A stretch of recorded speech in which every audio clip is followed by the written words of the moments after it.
Welcome back to another episode of Plastic Models by a Regular Dude. A few months back I did a short video on what I thought would be a good starting point of tools and supplies just to build a basic model out of the box. Kind of the bare bones kind of thing. Right here you can see the items that I talked about that I thought would make a good beginning point for building a model.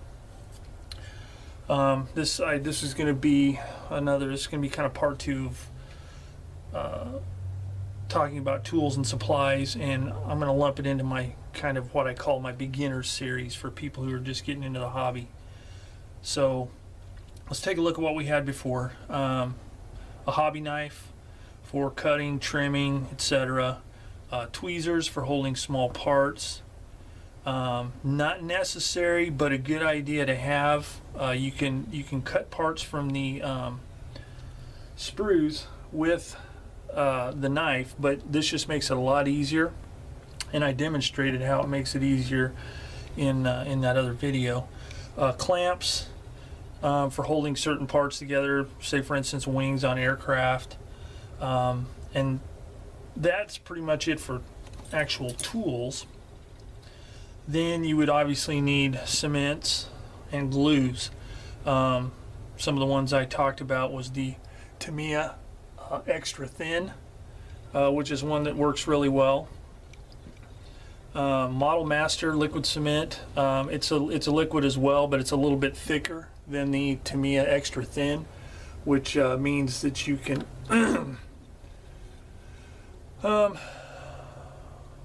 it doesn't dry as quickly, so it gives you time to move parts around. Super glue, the reason I recommended this in the other video is a lot of kits nowadays, even some of the more basic kits, come with parts that aren't styrene plastic, which is what these cements are made for, such as brass photo etch parts, which are small detail parts. You need something like super glue to glue that to the plastic. Regular model cement won't work. Simple toothpick or cocktail stick, depending on where you're from in the world.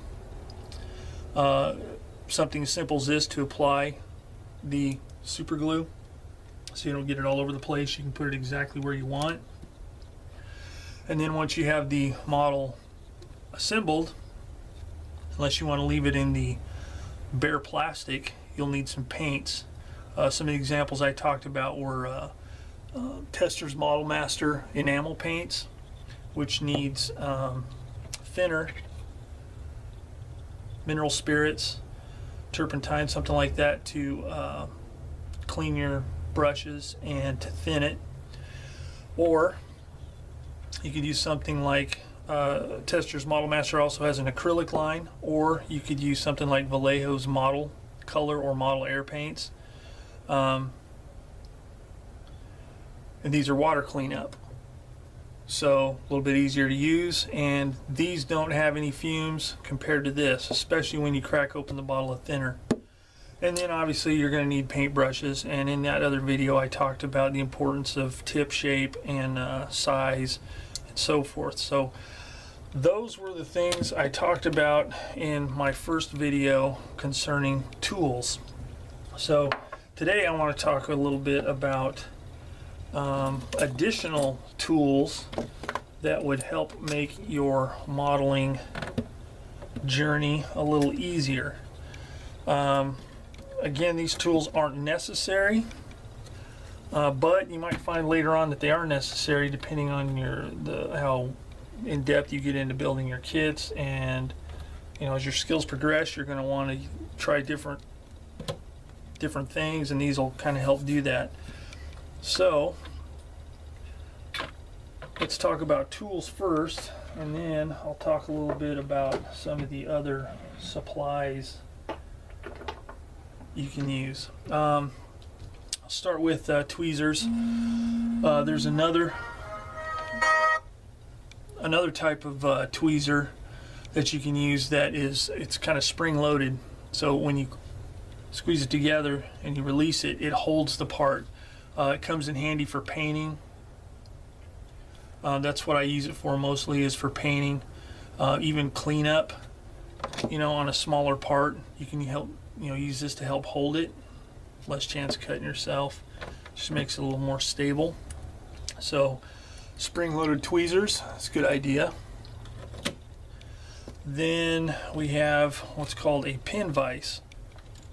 And what a pin vise is, can be bought at any hobby store. It's basically a little drill bit holder. And what these are good for is you can take small bits, and if you need to drill holes in anything, this makes it possible. They usually come with two ends, a larger end, okay, and then a smaller end. And I've discovered I use the smaller end mostly. And basically you just unscrew this, it releases the chuck, put the drill bit in, and there you go. And what you can use that for, say you have a lot of model kits, like say if they have a machine gun or a piece of tubing that needs to be hollow. Sometimes nowadays they're molded that way, but some kits are not molded that way, especially older kits. They're just solid. So if you're painting it and you want to add a little bit of realism to them, you can hollow out the end, and you just use the pin vise to do that. You center it in the end of the plastic, and then you just drill it till you get enough depth that it looks like a barrel or piece of pipe or whatever. Really handy. Also, if you were adding grab handles to, say, an armored vehicle's hatch, or grab handles for whatever, you can use this. You can drill holes into the plastic, and just take some bare copper wire, bend it to the desired shape and size, and insert it. Use a super glue to glue it in place. So you can get all kinds of different size bits. I mean, from little teeny tiny like that one right there, all the way up to the larger sizes. But that helps whenever you start to really get into detailing your models. So the pin vise. Next,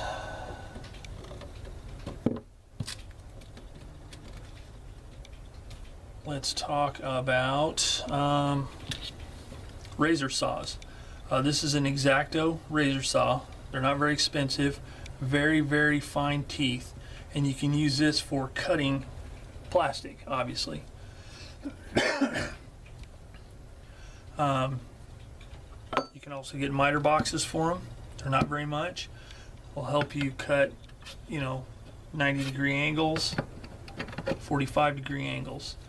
Or if you're cutting round tubular type, say this is a piece of wood or plastic and you wanted to cut it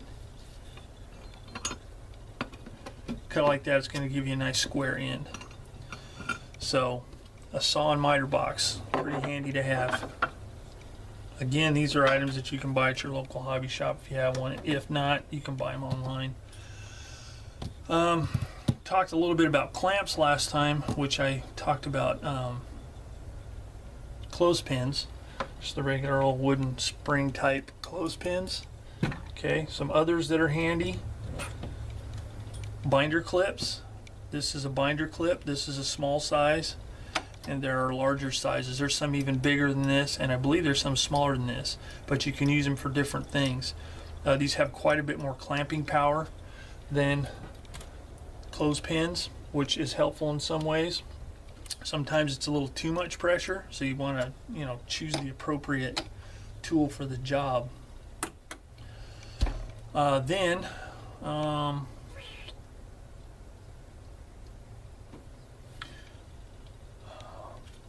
sanding and shaping plastic. There's a number of different ways to do it. You can buy small sanding sticks like this, a little smoother on one side, rougher on the other. at drugstores or pharmacists, again depending on where you're from, you can get these manicurist tools. This one here has seven different grits, okay? Starting with like an ultra smooth all the way up to a coarser. Okay, coarse grit, medium. So you can use this for roughing something up, and then you can gradually go down. It's made out of foam, so it gives a little bit, which is kind of helpful sometimes when you're sanding on things. There's also different types of sanding pads. This particular kit right here I got at Hobby Lobby here locally in my town, and the way it works is these are sticky on one side, so you can put them on here. Again, there's a fine, medium, and coarse, and they're flexible, which is helpful sometimes when you're sanding on contoured surfaces. So that's another way to sand. And then more drastically, you have small files, hobby files. There are a ton of different shapes, and you can buy these at hobby shops as well. And this is a kit I bought years ago, and as you can see, there are a ton of different types. There's different size round files, there's kind of oval shaped files, there's flat files, there's edge files for getting down inside corners and edges, flat, diamond shaped, square files. So these are handy. These can be used to file stuff down quickly, and then you can finish it up with some fine sanding sticks.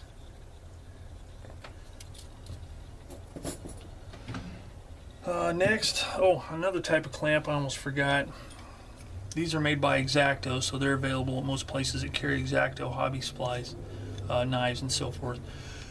These are good for gluing larger or holding larger items.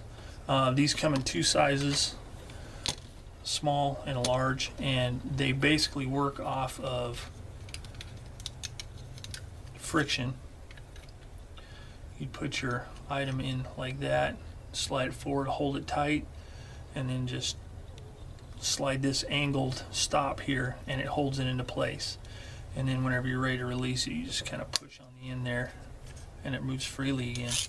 So these are handy, especially if you get into diorama building later and you're doing buildings or anything with wood. These are really handy for that. But they can also be used on any type of styrene kit, holding fuselage halves together. So that gives you a lot of different clamping possibilities. There's also this. This is a clamp device. It's fully adjustable, very heavy on the bottom, so it holds parts. These can be used for a number of things. The alligator clips are just regular alligator clips you can buy at any hardware store, and they just tighten in, held solidly in place. You can use it to hold small parts while you paint. I like to use them like if I'm painting something small, I can clamp it in here, paint it, then I can set it in here while it dries. Don't have to worry about laying it down or leaning it up against something, so it's kind of handy. Also, again, if you're getting into more advanced type things, whereas you might do some soldering, these are good to hold pieces of metal together to solder. For example, some photo etch parts need to be soldered together, like boxes or fenders or whatever. Or if you're, say, scratch building a command antenna for a tank, and it's got like a spider type array on top of a rod, you can use this to hold the parts in place while you solder it. So this is pretty handy. They're not very expensive, and has a number of uses.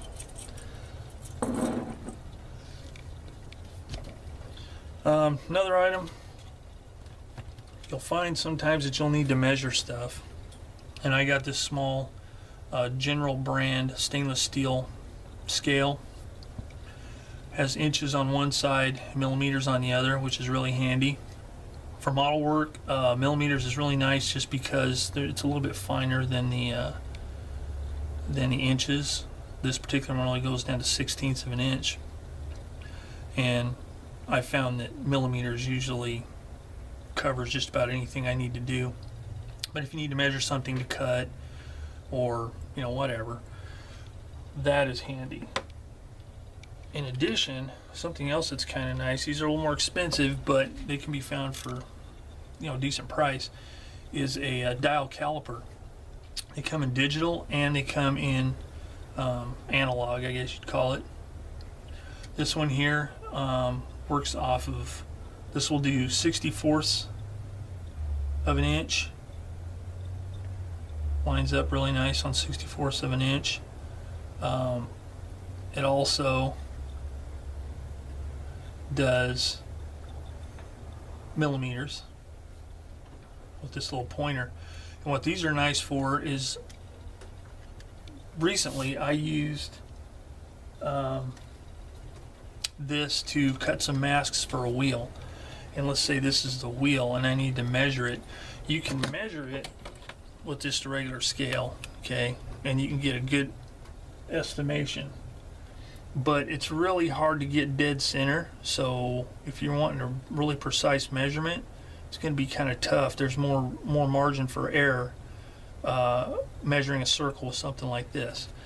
However, with this, you can get an exact measurement. Wow, I just happen to have that right at the exact spot. So in this case, it is 44 millimeters, okay? And it's really nice because you can, like I said, you can get a really accurate measurement, okay? In this case, 44 millimeters.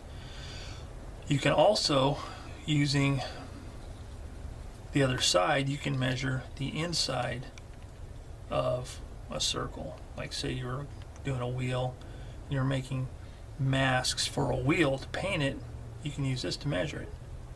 And it gives you a nice, accurate measurement. Okay, so a dial caliper is really handy, not too expensive. You can find them for pretty inexpensive, and General's a pretty good brand. That's why I got it. As a matter of fact, this one is made in Switzerland. Okay, you can also use this end here for measuring depth. Okay, it'll give you an exact measurement of depth. So this has a lot of handy uses when you're building models, especially when you get into scratch building stuff or modifying stuff. So this is a good one to keep in mind. This here, this is a cheap cup used for condiments or whatever at fast food places, whatever. And you can buy these in grocery stores, restaurant supplies, whatever. And they're really cheap and they're excellent for mixing paints. Like if you're going to make a real thin your paint quite a bit to use as a wash to put over your model and fill in all the cracks and so forth. These are nice because you use them. If you want, you can wash them. If not, you can chuck them. Okay, little cups. Eyedroppers, excellent for measuring paints. Like if you have a pretty good formula of paint you like to use, as far as the consistency of it, say using an airbrush, these are handy. They're cheap. You can buy them at drugstores, pharmacists, whatever. You can also buy them online where it's all just a solid piece of plastic, real thin. Basically use them and toss them. I've never found a need to toss them. I rinse these out really well, so I keep the same ones all the time. Knives, I discussed the X-Acto knife in the last video, which is this one here. You can buy sets for relatively decent prices.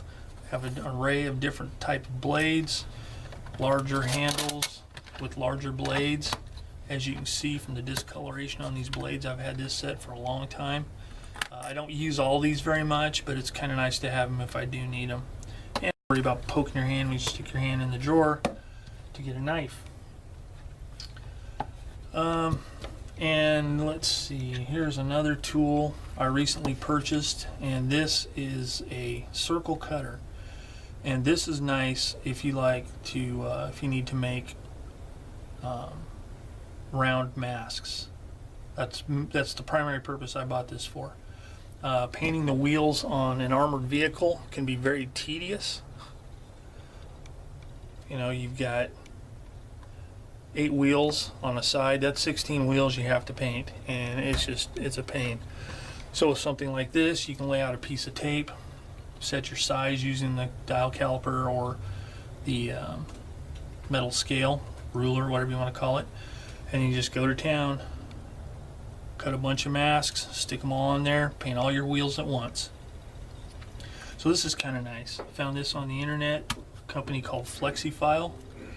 If you're interested, it's a model 6166, and it's fully adjustable, used for painting aircraft wheels. If you wanted to make masks for painting the roundels on, say, British aircraft, this is the way to go. And then the last tool I'm going to talk about is this right here, and this is available from Badger Airbrush Company, and it is a paint stirrer. It's used for mixing paint. As you can see, it's got a little agitator type tip on it, and this is excellent for mixing paint. Runs off a battery, I think 2 batteries, 2 AA batteries, and they last forever. And you just simply hit the switch, you stick it into your paint. Say this is a paint jar here. Stick it inside, turn that baby on, and it gets all of the thick pigment that settles on the bottom of the jar. Mixes it all in really good, so you get a nice consistent paint mix every time you use it. Because you'll find if you shake or you stir it with a stick or whatever, farther you get down into the paint, I mean, it's going to start curing a little bit anyway, just because you're going to have more of an air cavity in the bottle. But it makes it even worse whenever there's thicker paint on the bottom, and sometimes you get down to the bottom and it's just so thick it's unusable. So this really helps to mix your paint, and it's just, to me, it's just one of those things. It's just a good idea to have one, and I think I got this one for 15 bucks. I ordered it online, so it's not very expensive, very handy.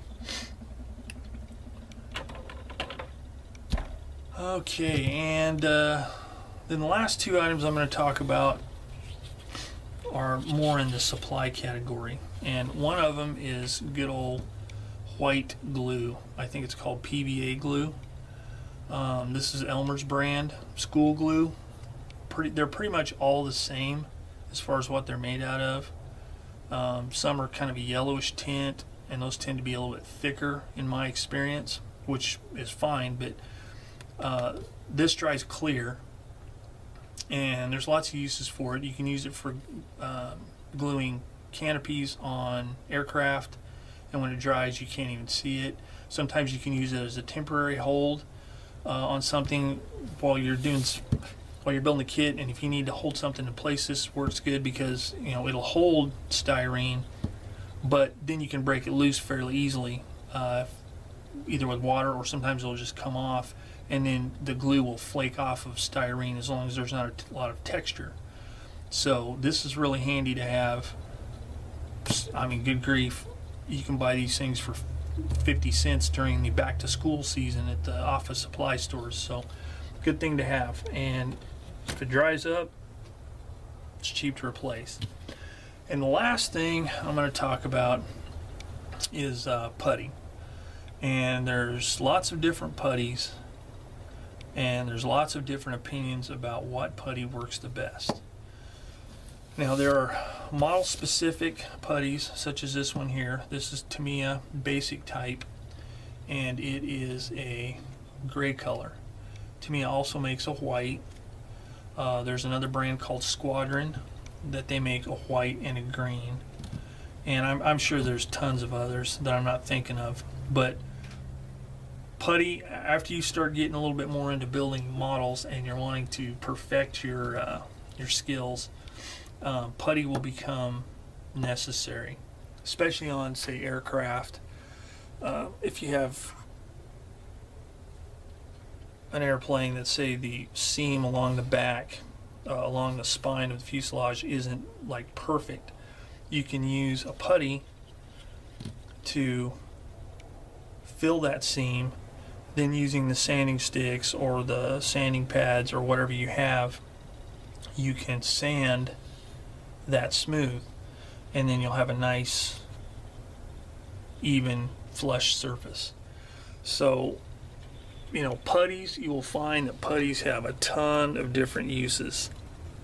And like I said, as you get better and you get more experienced and you want to improve your model building, this is going to be essential. And you're basically going to have to try the different brands and find the one that you like the best. I've used some other brands and not had much luck with them. The Tamiya, the Tamiya Gray, works like a champ for me. But again, people get different. There's people that swear by the other brands, and you know, it's just a matter of finding the one that you like, the one that will work the best for you. And you can even find some. There's one. It's made by Bondo, which is an automotive, you know, body repair type line of products. And it's just a basic glazing putty compound. It's red. There's one YouTube channel person named Will Pattison that he loves that red stuff. I just haven't tried it yet, but he gets really good results with it. So just try the different ones, find the one you like, and it'll make life a lot easier if you find one that you can actually use and you know, get some decent results, and it'll just improve the looks of your model. So that, I think, wraps up my secondary or more advanced modeler tool set. And there are just millions of tools out there, and one person's tool set is not going to match another's. These are just some suggestions, and these are items that I use as I progressed in the hobby of model building. And you will find that some of these things will work for you, some of them might not work as well. You may find something that works better, you know, so just experiment a little bit. But this gives you an idea of some other things to look for and some other things to add to your arsenal of model tools. So with that, I'm going to close this video. If you have any questions or comments, please leave them below, and I will answer them to the best of my abilities. And that's it for today. Thanks again for watching Plastic Models by a Regular Dude, and I'll see you next time.